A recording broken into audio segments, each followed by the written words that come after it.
Hello bachcho, let's read out a question first. If z1 plus z2 plus z3 equals to 0, then mod of z2 minus का z3 whole square plus mod of z3 minus z1 का whole square plus में mod of z1 minus का z2 whole square equals to. So यहाँ पर simply हमें दे रखा है कि यदि z1 plus z2 plus z3 equals to 0, तो ये जो गिवन एक्सप्रेशन है उसका वैल्यू क्या होगा वो हमें फाइंड करके बताना है. तो चलिए स्टार्ट करते हैं हम की कॉन्सेप्ट से which we are going to use here for this question. So यहाँ पर हम टिग्नोमेट्री की प्रॉपर्टी का यूज़ करेंगे कि यदि z इज इक्वल्स टू एक कॉम्प्लेक्स नंबर हो जो कि बेसिकली x प्लस में आर्टा ऑफ y के इक्वल हो, तो दूसरा यानी कि उसका कॉन्जुगेट क्या हो जाएगा x माइनस का iota of y. So simply according to the property of complex number z into Z का बार इक्वल्स टू हो जाता है मॉड ऑफ z का स्क्वायर के बराबर. ठीक है, तो बस इसी कंसेप्ट का हम यहाँ पर यूज़ करेंगे. तो सबसे पहले जो गिवन एक्सप्रेशन है उसको रिराइट कर लेते हैं. That is mod of z2 minus का z3 का होल स्क्वायर प्लस में मॉड ऑफ z3 माइनस का z1 का होल स्क्वायर प्लस में मॉड ऑफ z1 माइनस का z2 का whole square.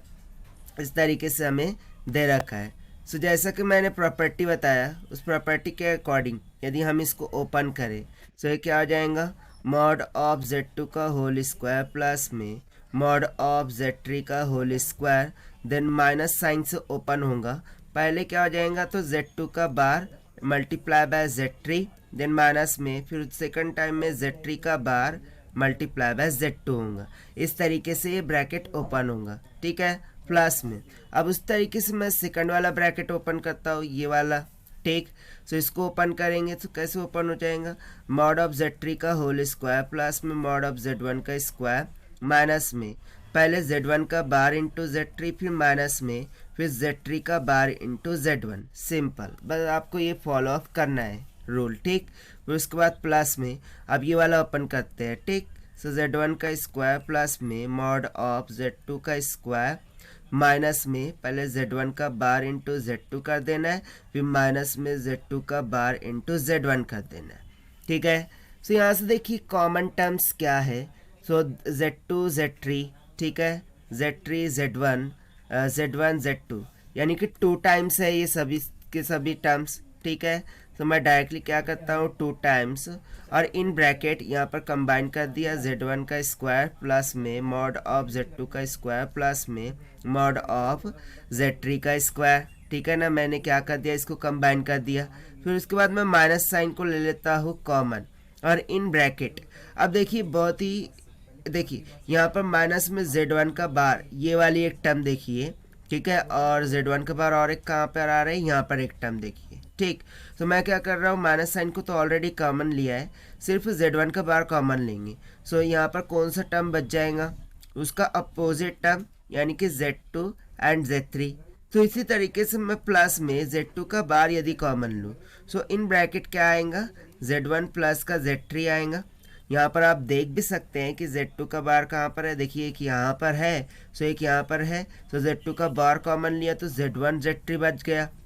Right, then plus में अब यदि मैं z3 का बार को कॉमन लूँ सो क्या बच जाएगा z2 प्लस में z1 इस तरीके से बच जाएगा. राइट, अब अकॉर्डिंग टू क्वेश्चन हमें एक्सप्रेशन दे रखा था व्हाट वाज दैट कि z1 प्लस में z2 प्लस में z3 ये इक्वल्स टू क्या है 0.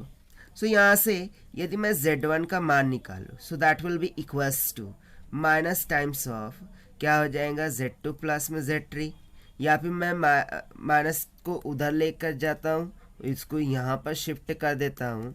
सो मैं z2 प्लस z3 की जगह पर माइनस z1 रख सकता हूँ. एंड अल्टीमेटली ये जो अदर टर्म्स है z1 प्लस z2 इसकी जगह पर minus z2, z2 plus z1 की जगह पर माइनस z3 रख सकता हूँ. सिंपल.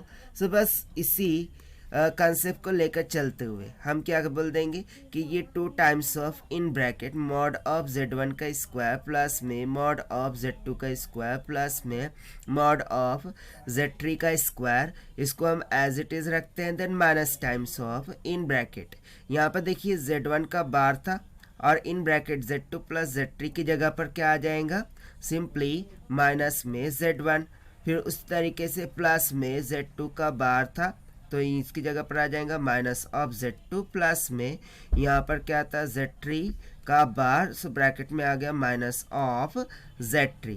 ठीक है, अब अगेन प्रॉपर्टी अप्लाई करेंगे, कौन सी वाली, Z इंटू जेड बार वाली। So this will be equals to mod of Z का स्क्वायर।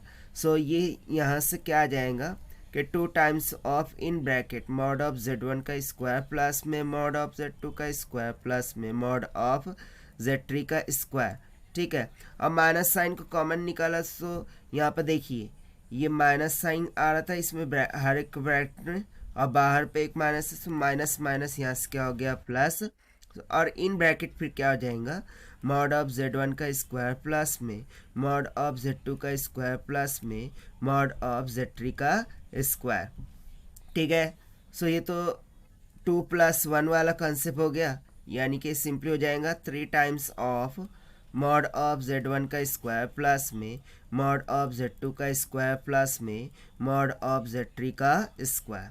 और देखिए यही हो जाता है हमारा आंसर फॉर दिस क्वेश्चन, जो कि हमने सॉल्व किया है by using the concept of property of complex numbers. Now let us check the option. So option D will become correct. So this is the required solution. I hope you understood well. Best of luck. Thank you.